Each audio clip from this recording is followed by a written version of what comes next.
Managing Your Perimeter. I'm Anna Reahl, and together with PJ O'Neill, today's episode is all about recognizing early warning signs and what behavioral threat assessments can tell us about preventing violence before it happens.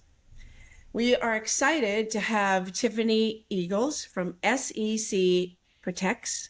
And for our listeners, you will know that we have had someone else from this company on our podcast quite a few times, Jason Russell. We're always thrilled when Jason joins us. So equally thrilled now that we have Tiffany here today. Thank you. So Tiffany, I'm going to toss it to you. Just give us introduction about yourself, share a little bit about your role at SEC, and then the background into this work. Sure, absolutely. Thank you for having me. This is a pleasure. It's always nice to get out and share my passions with others.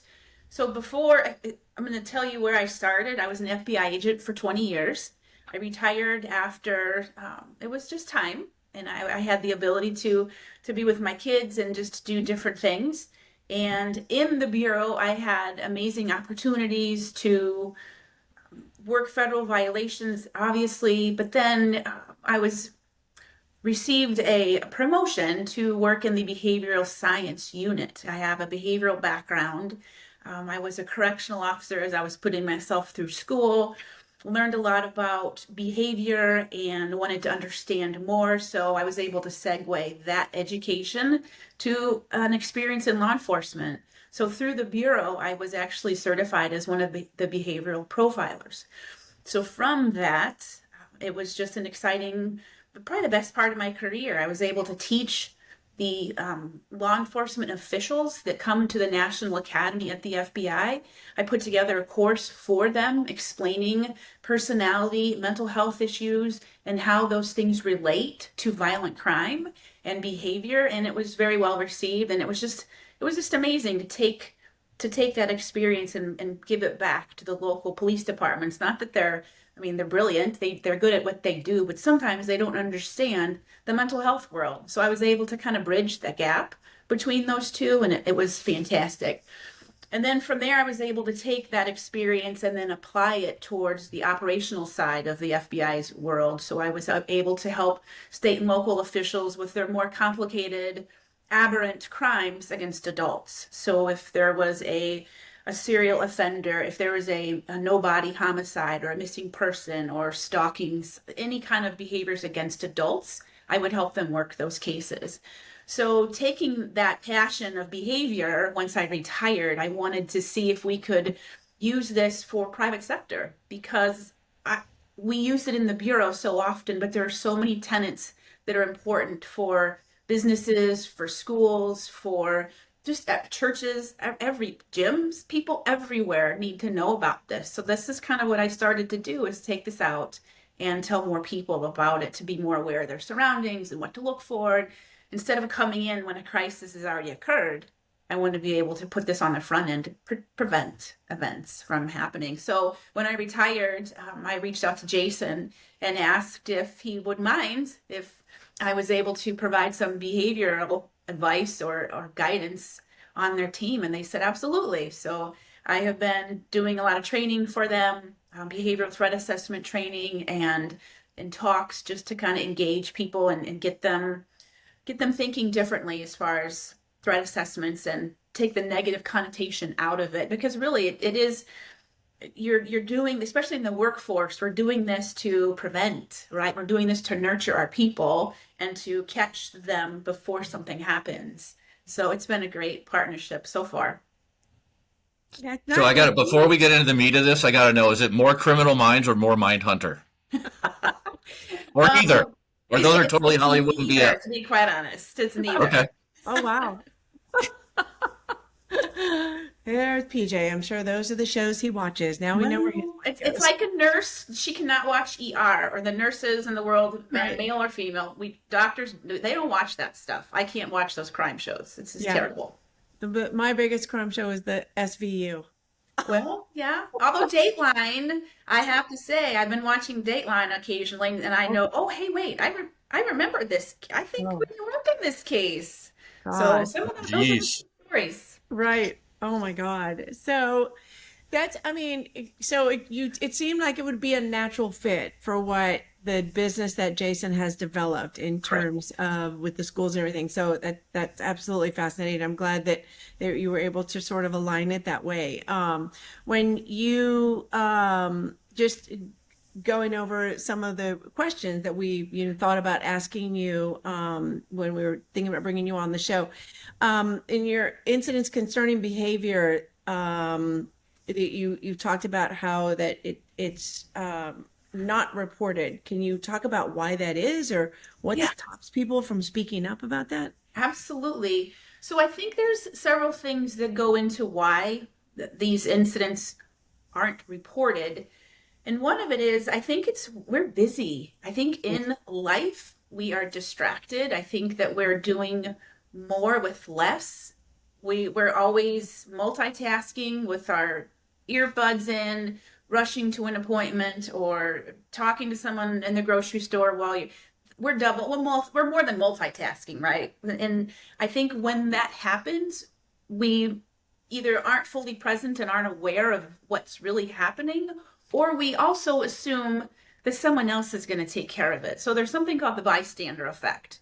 Imagine you're on the highway and you see a vehicle that's pulled over or, broken down, and you think to yourself, oh my gosh, I should probably stop and help them. But then your brain says, someone already took care. I'm sure someone's already called. It'll be fine. So you keep going. Well, how many other vehicles have had that same thought, right? Other people, and then no one stops to help.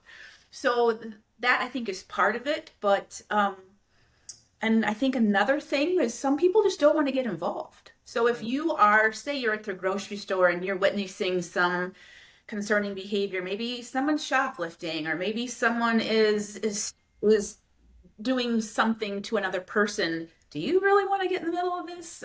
Some people don't have the confidence or the ability to step in and make contact with someone. So there are several reasons why, and it's unfortunate after an event. Some people do realize, oh my gosh, that's what they meant when they said, I'm going to get you, or you'll pay for that, whatever it is. So there's a lot of reasons that people don't report things.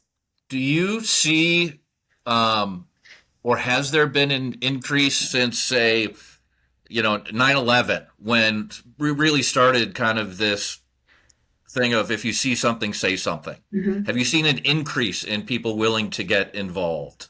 Or reporting, like we all see reports of Karens, right? And it's usually done under the guise of kind of like racism or whatever, and it very well may be that. However, do people step in more? Have you seen a trend increase in that, or no?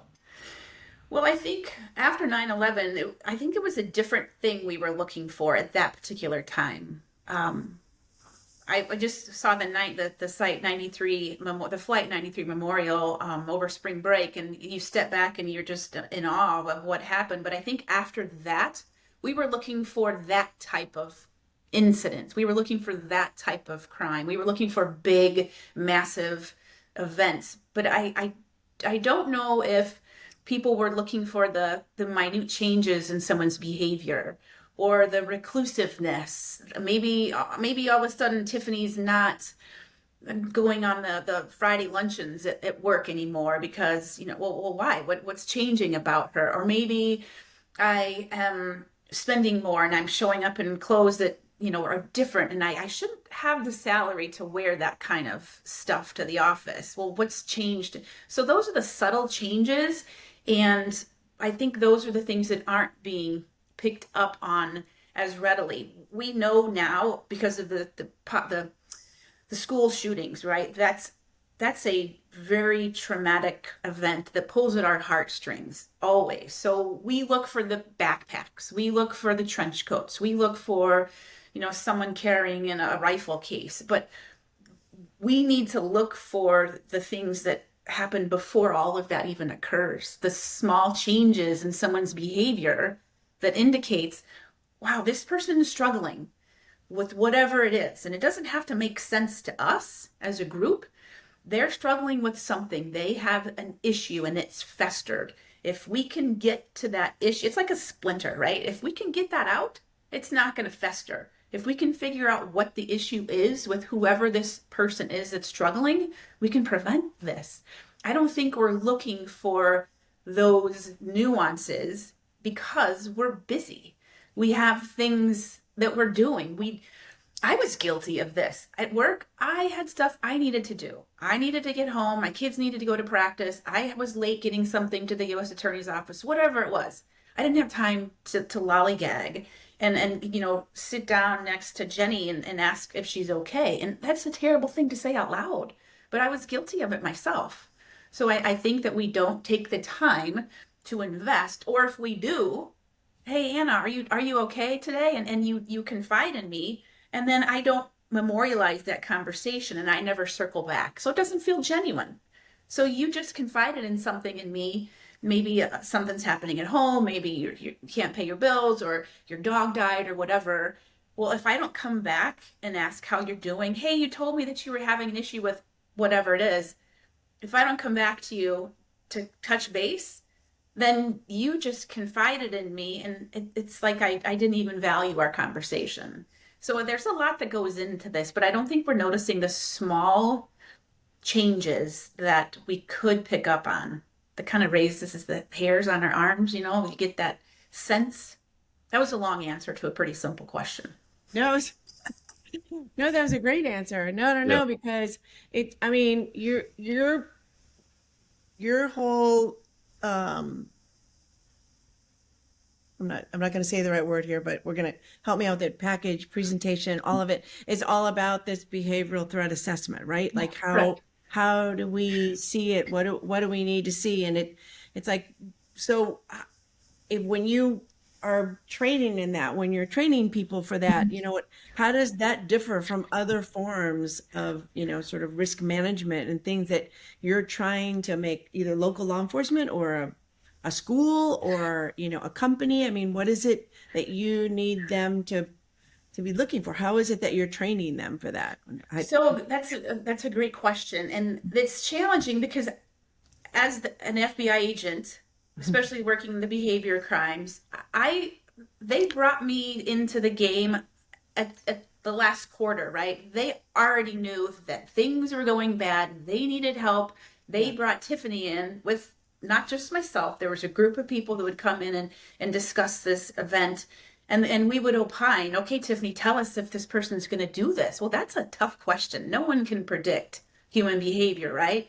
So I didn't have the benefit of stacks of reports that had been written, or the time to go and speak to someone who was close to this person, or the people that raised the concerns. So it's difficult to come in on that end, but now I understand what's important on the other side. What I need private sector businesses and schools to do and to prepare so that you have a positive threat assessment process. And when we talk about threat assessments, again, we think of schools. We think of horrific school shooting events, right? We don't want this to be a negative connotation, right? So a threat assessment is a standard process. You have a standard set of rules. You basically have a flow chart. So every event is dealt with the exact same way. So no one can say that you were harassing them. It mitigates anyone saying, well, that you were just targeting my child because of their race, gender, ethnicity, whatever it is. But you follow a systematic process. And you're doing this to identify risk and threats. So we want to mitigate this from happening. So with the FBI, we were at that point where it was potentially going to happen. But if we can get businesses to start doing these before that happens, so if I acknowledge an issue with someone, I want to make it okay or normalize someone sitting down and writing something out. Yeah, Tiffany wasn't herself today. She left early and she was crying and something's wrong. I want someone to start having those conversations, but it's a balance, right? We don't want a bunch of nosy Nellies. people distracted from their job, wanting to know why people are running to the restroom or are turning in terrible work products or calling in sick all the time. So there is a balance, but it's important that this behavioral threat assessment is not viewed as being punitive. This isn't to get people in trouble, because I don't want to report something if I'm worried that you guys are going to go tell Julie that I said something about her, and then she may lose her job. And then it's my fault because I thought I was doing the right thing. Or on the flip side, you may have someone that's vindictive, right? Oh, I'm going to get her or him because they're the ones that are always getting the assignments. They're always getting the nicer cars. They're always getting all of these perks. So someone could use this in a negative way, right? As a retaliation or retribution. So, but a behavioral threat assessment is to identify, assess, and manage threats. But I want to empower people to use this to identify some unusual, some different behaviors. And maybe it's not bad. Maybe you may find out that someone's caring for an aging parent and they're just overwhelmed with stress. So before they get to the point where they can't handle life anymore, we get them help. And maybe this is a topic that's good for the whole entire workforce to hear about. Wow, did you know that when you're caring for this, aging parent, that's a great learning tool for everybody, right? So there are ways that we can identify people that are struggling and empower them, lift them up, get them through this process. And maybe it's something more serious. Maybe it's a mental health issue. Maybe it's, something, maybe it's a medical issue, whatever it is. But if we can identify a change in the behavior that is concerning, then we could help people, lift them out. So that's why I feel like there's value taking this to the private sector. My experience was always on the back end as things were, already down the track. But we now have the ability to talk to people and say, wow, let's get this process normalized so that it's not a negative thing. Are there any common indicators that come out or common misconceptions? You just named a couple, like, I don't know what's wrong with Judy. She's, spent all day in the bathroom. But any common misperceptions or, red flags or indicators that throw off, for lack of a better term, false positives, right? Like you see this and. So I feel like I don't think there'd be common indicators. And we also run a risk of, you have your introverts, you have your extroverts. The introverts want nothing to do with you asking any questions about their lives, right? And you also have people that say, Tiffany, I don't want friends at work. I want to come in, I want to do my job, and I want to get home. So I completely understand that. But then there's the oversharers, right? There was some people like myself who had no filter, and I would just tell people what's going on and have them be part of my life. But there aren't any common. But what I would say is you learn how people behave. It's kind of like the people in your lives, whoever it is, brother, sister, spouse, kids. You can come home and you can identify the days that they're either having a hard time, the days that they just got some bad news, or the day that they just aced a test, right? So you notice that because you know how they behave. So I think the common indicators would be, hey, I know how PJ is at work. And the day that he's not PJ, something's up.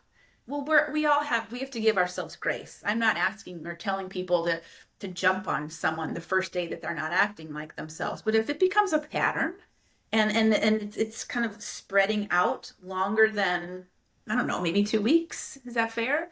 That's what we want to consider like common indicators. If there's a change in someone's behavior and it lasts a little longer than you would expect, or if So a grieving if my teen son suddenly goes from sullen, which he is 6 months out of the year, to happy, something happened. Yes, and then we want to know why you just had some new concrete poured in your basement. Yeah. This episode of Managing Your Perimeter is brought to you by First Fence, the experts in keeping what matters most protected. Whether it's a temporary fence for your next big event or a permanent solution for your business, First Fence delivers with speed, precision, and peace of mind. Trusted by pros in construction, events, and beyond, they've got safety down to a science. Need a fence? Get it done right the first time at firstfence.com. Yeah. Oh, it happens. Oh So God. and I also think when I think about this, think about insider threats. So people don't realize, well, when you have someone who's maybe stealing proprietary information or they're stealing podcast idea, whatever it is, you have a business. And if you have someone who is doing something they shouldn't be doing, their behavior is going to change, right? So this threat assessment can be used to protect a business, right? So why is Tiffany coming in after hours? Why is she downloading things off the main drive? She shouldn't be doing this. Or she lost her key card. Why did she get a replacement, with her regular key? So now they can't tell that I'm badging in. So there's, again, changes in behavior that could protect a business from espionage or someone selling products online that the business is buying. There's a whole plethora of ways that people can do things. But again, if we notice a change in their lifestyle, their behavior, then, well, we should have a conversation about that. Pretty good indicators. Yeah. Pretty good indicators in how these people are changing. I mean, it could be the slightest thing, or it could be a pretty drastic thing. Right. Especially, I don't know, I guess, especially when it comes to teens and things like that, when you really start to, pick up on those things. They don't hide that well. I mean, an adult seems to be able to figure out how to hide their feelings and hide their emotions and, hide their reactions to things. I don't really see too much in children, whatever. I mean, obviously PJ and I both have children and they're both fairly grown. So, just being able to, see those, I mean, I always used to say, if I got 2 grunts from my kids, boys, in the morning, I was thrilled. I mean, like that 2 grunts was like, oh yeah, like that is some serious communication going on. Right. But then the days that they would come in the car and really be talking a lot, it would put my flag up. I would just be like, are we good? Is this good? Like, What's happening? Like, are you really engaging in me, or is something going on? That kind of thing, right? You trying to distract me from something? Yes, exactly. Right. Here it is over here, Mom. But is there?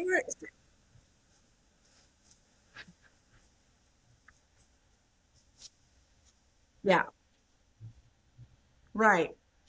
Right. Yeah. Well, that's what I mean, that's what I mean. Like, I mean, I had 2 boys. I raised 2 boys, right? So, I mean, again, the grunting would be like, again, 2 grunts. I was like thrilled. But if they literally got in the car and they were chatty Cathy's, I would, in my head, I was questioning him, like, What's you're different? in a really good mood. Either somebody got something wrong in school and I'm going to get a phone call, Yeah. or what else is going around in their heads. And saying that, I mean, not giving away too much information. I mean, my oldest son did suffer from severe depression when he was in high school. So there were lots of things that we were watching with him. Hospitalized a couple of times, and so we were on high alert. Anything that was going in his mind. But we also wanted to pay attention to our younger son, who was kind of going with the flow and was there and was very protective of his brother. But we didn't want, his sort of emotions to be overshadowed. Right. We thought perhaps he was trying to share something, but didn't know how to share it because his brother had gotten quite a bit of attention, because his was more outspoken, right? And his was more verbal, and his was more, we saw the signs. Yeah, very that's definitely and defined and everything. And Matthew's wasn't quite as so. Oh, they'll yeah, love that's a it. good. So We often don't think about a positive change in Right. someone's behavior that could also be an indicator, and that can happen with people who do good things, and it also can be from people doing bad things. Like if someone did some kind of targeted violence, well, that's very fulfilling for them, right? That's gratifying. They spent a lot of time researching this and preparing for it, and when it happens, that's changing their behavior, right? Yeah. So, and also if you just got the lead role in the play, or you just got a guilty verdict from court, or whatever it is, there are things that can modify your behavior for a good reason also. So it is good to watch. Again, nuances, but that's a good thing to bring up, because do we as employers now take the time to engage our employees? Now that again is another conversation. I've talked with a few people and they say, Tiffany, we don't have time for this. I'm barely getting my bottom line met. I'm getting pressure from up above. I'm getting pressure from down below. I don't have time to sit in the break room and ask, Tiffany, what's going on with you today? So it is challenging, but it's knowing your family. It's knowing the people that you may see at the gym, because things can happen there too, right? And it's knowing your workforce. It makes a difference, but it takes time. And I think in our society, with everything happening so quickly and everything being so accessible, time's a commodity, and we are very hurried. And it's difficult to dial that back and take a moment. And like I mentioned earlier, sometimes if you do sit down, it's not helpful if you're not present. And I've been guilty of that. I'm asking questions in the back of my mind. I'm thinking, oh my gosh, I got to get this interview written up. I've got to get this. Well, I'm not listening. And that's terrible, whether it's my kids, whether it was a coworker, or whether, when I was in management, when it was one of my employees. So you have to be careful, but and that may be a reason why people don't notice the things that happened under our noses, right? Because we didn't file it away as something, because we were busy with other things. But it takes a mindset change, and it's not easy to do. It's interesting for us. So in the line of work that we do, right, we bring people together and they're for a finite amount of time. When we're working on a project, we're, anywhere between 15 and 20 days on site. Prior to that, obviously it's, weeks worth of advance work for that. But what I find is, there are times when, I'm going, and I'm obviously operating on a 30,000 level, right? So I'm bringing in everybody else to handle all the day-to-day stuff. But when we get to the day-to-day stuff, I try to be very cognizant when I see some of our crew come in, and I do see a change, and they didn't either greet right or something's different, right? And I will turn to our leads and I'll be like, I need you to go have a conversation with them. Something's off. Yeah. Like something's off. Something they either something didn't right on their install, or it doesn't matter, whatever. They woke up, they're not feeling well, but I need you to check on them, because we're only here for a finite amount of time. Right. I need people to stay at a certain level pretty consistently, because when we come in, we're there, and then we leave, right? But for me, I will try to pay very much attention if I see somebody is just not either A, too much, or B, like, what happened? Like all of a sudden, an hour ago they were good and now they're not. Right. Something is not good. So for us, when we're working out there with different, personalities, and for such a finite amount of time, that we have to stay very alert on that. Right. And we're trying to tell them to stay alert, because, our job is to build these security perimeters. So we're trying to tell our staff, I need you to pay attention to your staff, but I need you to pay attention to the public around you that you're building.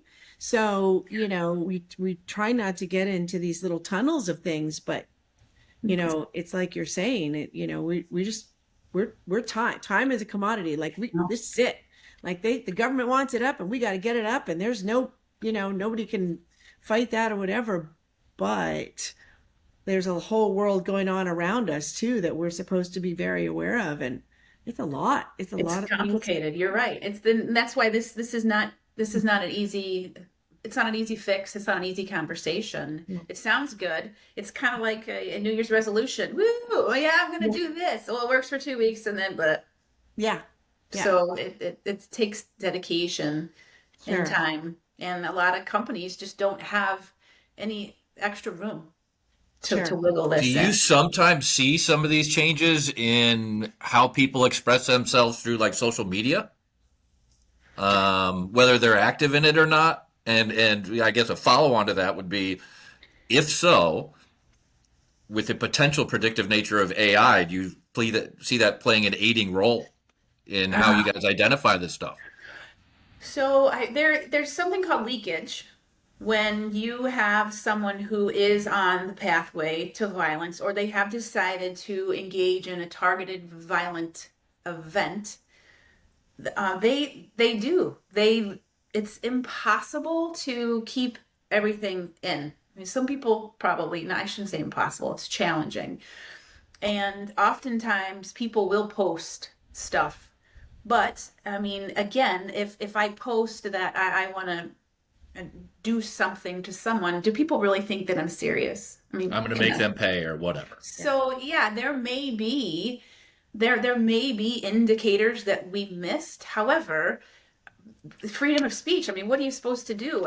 That's a challenging situation. And after an event, the FBI would go back, the people in the behavioral analysis unit would go back and do what's called like a psychological autopsy. And that's just what it's called, right? You look through their life, you look through their social media, you find all that stuff.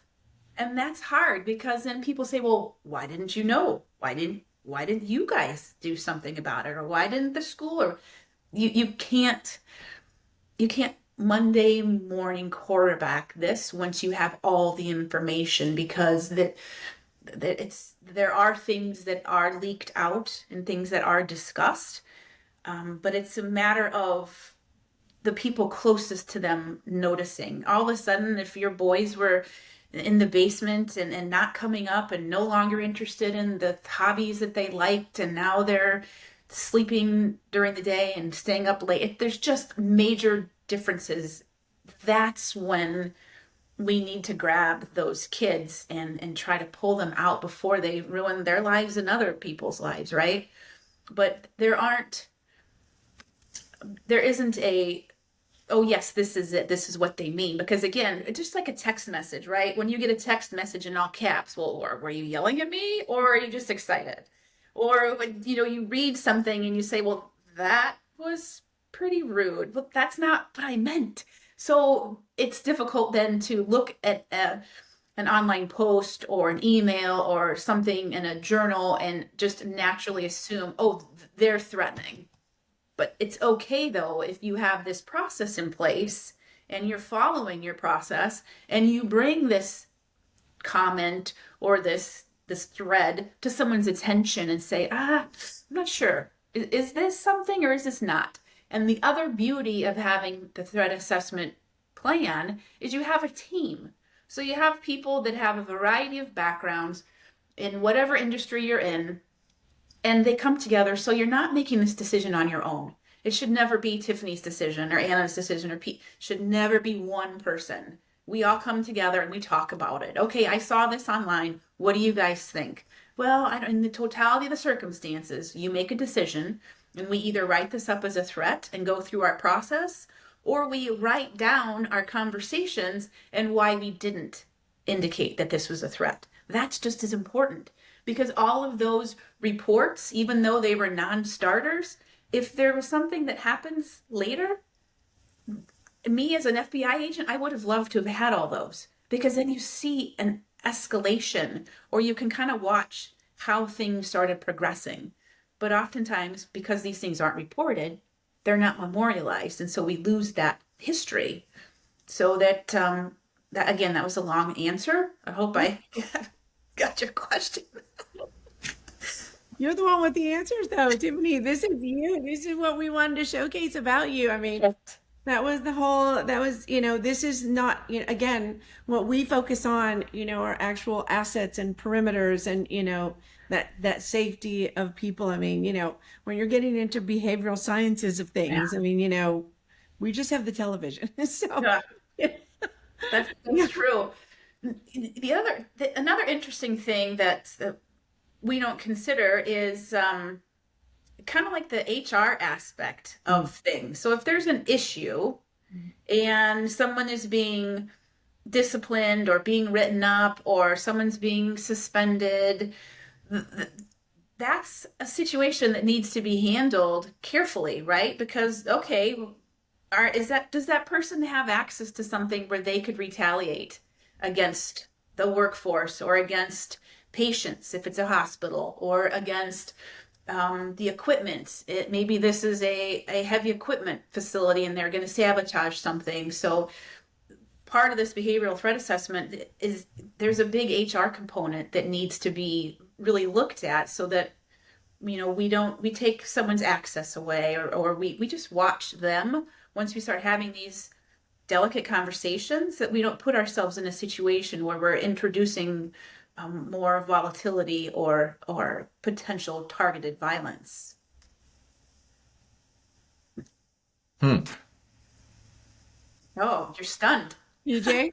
Yeah, it's That's never happened to me before. I just find it's there's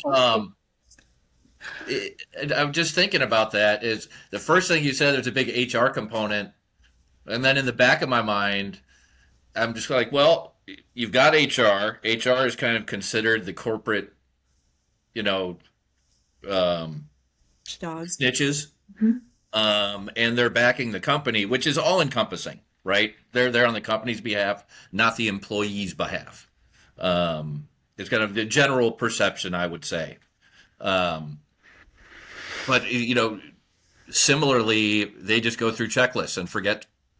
Yeah. Whenever it's like, here's this, here's this, here's this. Do you add some of that to that daily checklist? And it's not to pull people aside and whatever, but to observe. Because I don't think they know that. I've never, when I worked for larger companies, never saw anything remotely like that. It's again, we're trying to push this idea forward, but it's hard. It's going to take some effort to make it palatable, to make it resonate and applicable, really, to a lot of people. But one of the cases that I go back to all the time was, there was an anesthesiologist. I don't even remember the city that he worked in, and he was disciplined because there were some issues happening with him in the operating room, whatever.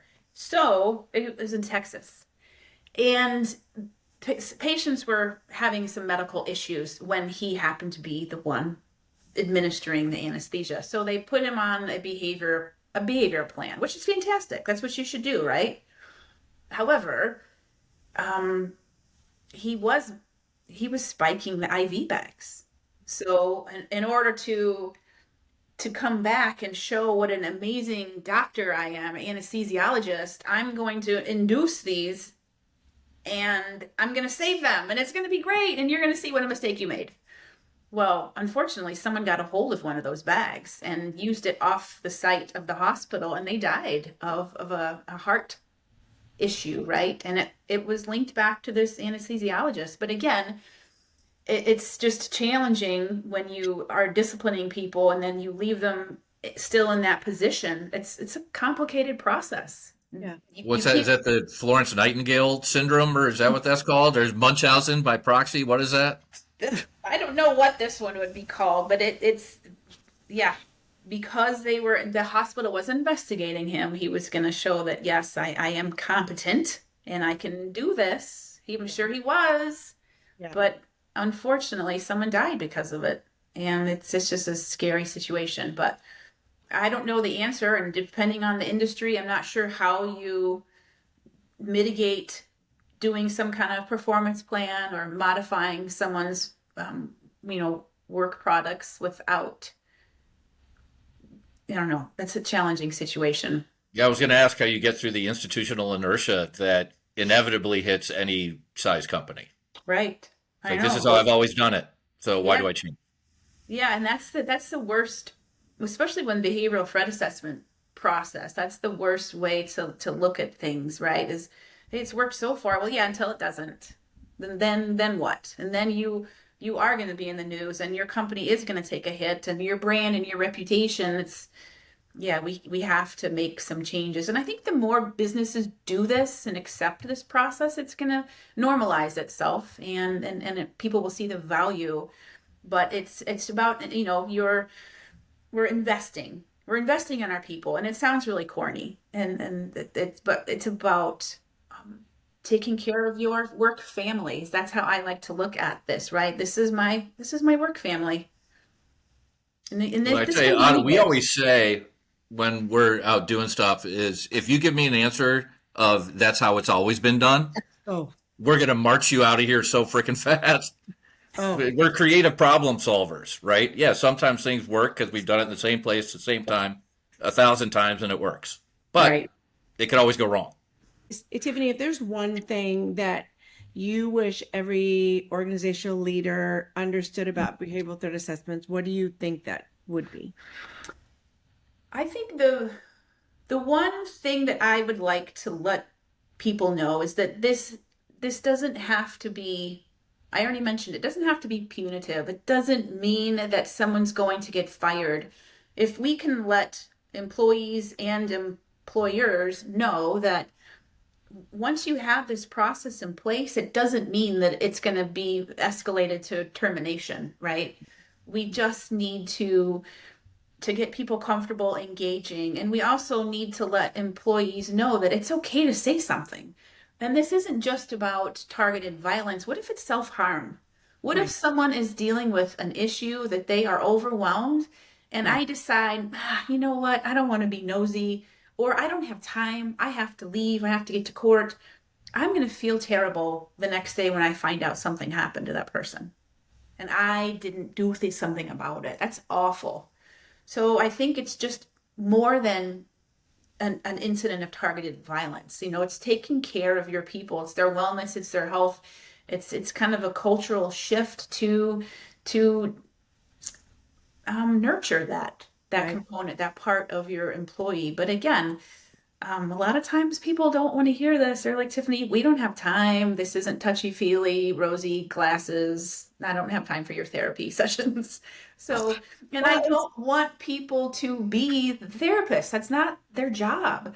You're, as an employer, whatever organization it is, their job is to have a solid plan, yeah. so that they can follow that the same way. The plan will tell them exactly what they need to do, but they can't they're not therapists. They can't guide people. They can point them into the direction of services in the community. They can point them in the direction of maybe another employee who's gone through the same thing that could give them some advice. But we need to have them follow a process. That process is also going to prevent, I can't say prevent, it's going to help them from any kind of litigation. It's going to insulate them from obviously something happening in their business. And it's just it's kind of like, it's just a way to keep their business healthy from the inside out all the way around. And also, when you're doing this behavioral threat assessment, you're also looking at clients that come in. You're looking at your vendors that are coming in. You're looking at the people that are outside in your workspace, or if in your neighborhood, or in the urban area, wherever this business is. And you're also looking at your building. Is the lighting great? Am I putting my employees at risk by not having a light on in the parking garage, or that bulb is out, or that camera, security camera, there's a bird's nest over it now and you can't see the feed. So there are other things besides just looking at people, looking at your employees. You're looking at people who come into your space, and you're taking an assessment on your workspace itself, making sure that it's safe. So there's three things that I want to quickly bring up when you're talking about targeted violence. When someone is choosing a target, there's three things that they're going to look for. There's going to be desirability, which I have no control over. Whoever someone finds desirable is who they find desirable. But there's vulnerability and availability. Those other two tenets, we can modify that, right, in ourselves. So we don't want to make ourselves vulnerable, and we don't want to make ourselves available. The same thing for a business, right? As far as someone targeting your business, depending on what you're selling, what you're making, is it a commodity that people want? Is your location desirable? Are there lots of people there? Could they come in and do something and get lots of attention? So when you think about targeted violence and a business aspect, think about, is this location desirable? Are we vulnerable? And is there availability to get in and get access to our employees or our customers? I want to talk a little bit about when we notice an issue, when someone's behavior is changing, or we think that there might be something happening to someone. Whenever we think about a targeted violent event, they generally start with a grievance. So someone has a problem, someone's upset about something, someone is affronted, someone was humiliated, embarrassed.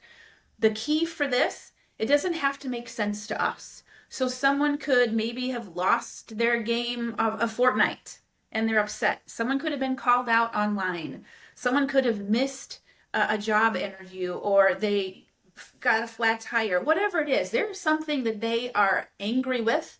They don't let go, and that festers. It just keeps getting worse and getting worse and getting worse. And once that happens, this is their grievance. And if they decide to do something, then they start moving up the pathway to violence. So from your grievance, then you go to ideation. So then you start focusing on retaliation, retribution. I know we've all had those instances where we have a conversation and then we play that conversation in our head. Oh, if I would have only said this, or what if I'd have said that, or I can't believe I let this person say this to me. They replay this and they get it's just so distraught and upset. And from that, they formulate their plan, like what they're going to do. Then they do their research and planning. Well, what am I going to do? When, where, who, what, how? All of that goes into the research and planning. And this is where we notice a big change in someone's online footprint, right? They can't do this in the living room. They're not going to do this at the kitchen table when people are doing their homework. This is a private event that they generally do maybe at a library, in a little cove, in their basement, in their bedroom after people go to bed. But they do the research and planning, figure out what they're going to do. Then they prepare, they buy the events, they get what they need. If it's a box truck, if it's protective armor, if it's buying whatever they're using, they have to get out and prepare. And then they have something called the breach, where they will often test the boundaries. So they'll try to get into the site, or they'll go out and they'll watch to see, okay, well, when do people leave for lunch, or who's at the front gate? Is there any security? Are there animals around? They'll kind of test their they'll test it out before it occurs, right? And then obviously is the attack. So during this process, it can be very consuming. People often write manifestos and they start typing out things. This may be where we notice stuff online, but there's going to be a big change in someone's behavior during this time. And the great news is, if we notice these changes, if we see concerning writing, and if we've empowered our businesses and our schools to bring things forward that are concerning, we could stop this. So once you start up the pathway to violence, you can be pulled off. So we can prevent this. It doesn't mean once you started, you're going to go all the way to the end. Oftentimes, when people are on their pathway, and then maybe like a serial offender, you notice that there was some offenses, but then there was a long break in between, and then they started up again. Well, maybe they got married, and maybe they had a hobby. They were able to take their energy and apply it to something positive.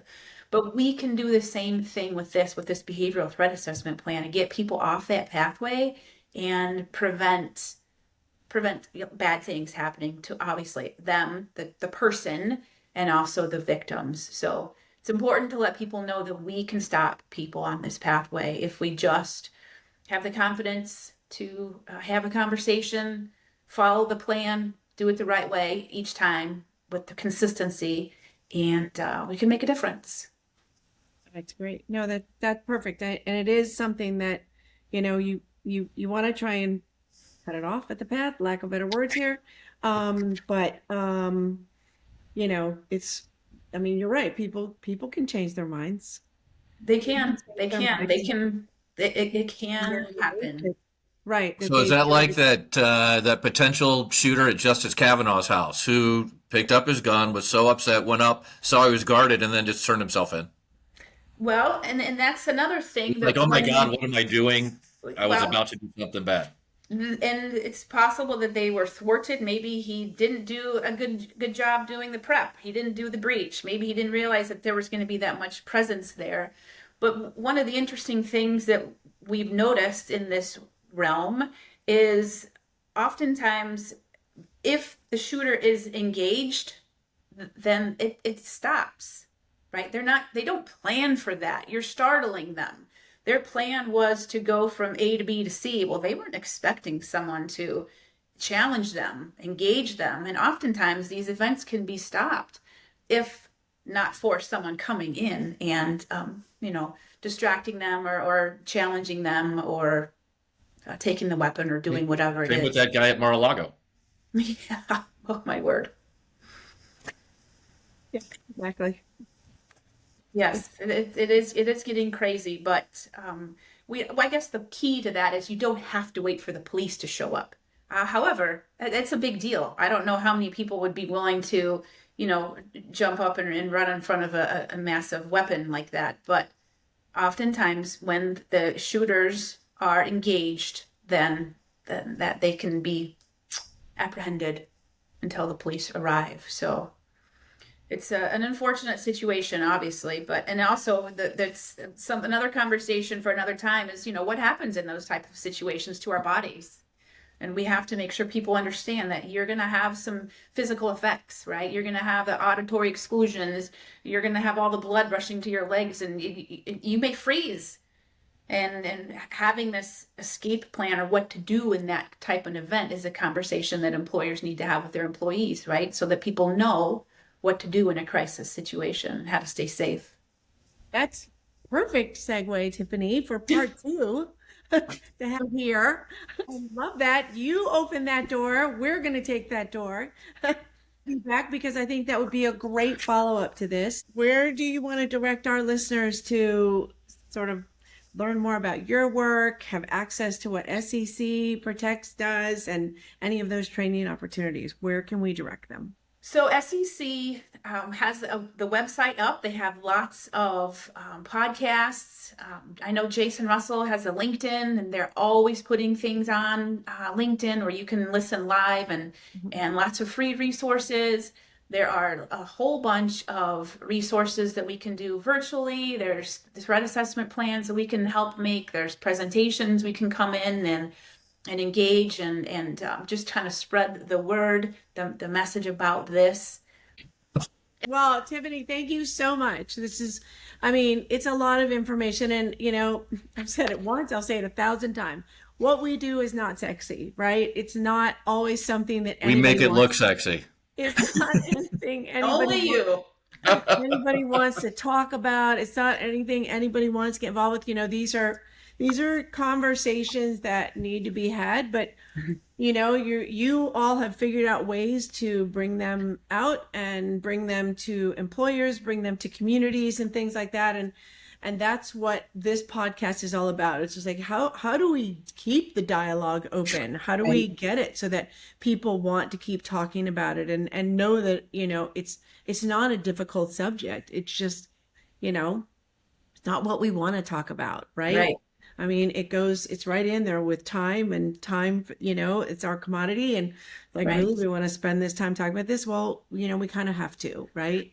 And when you're just trying to get it down to the basic level of having, as PJ's word, Joe Bag of Donuts, understands, that's what this podcast is about. So I'm very appreciative that you could take just a moment of your time to come out here and share all of these things with us.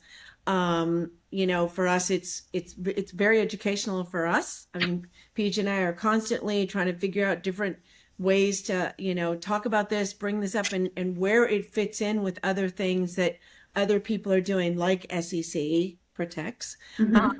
And so, and the SEC.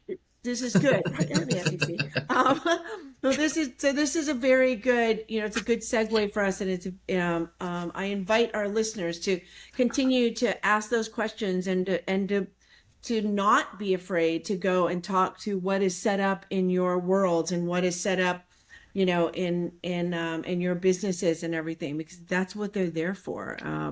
That's what all of these steps are for. So anyway, I thank you very much for your time and everything. And PJ, you as well. Always good to see you when we're out here. So for our listeners, please remember that you can find Managing Your Perimeter on your favorite podcast streaming platform, or of course, download it at www.arcusgrp.com. And until then, please stay safe out there.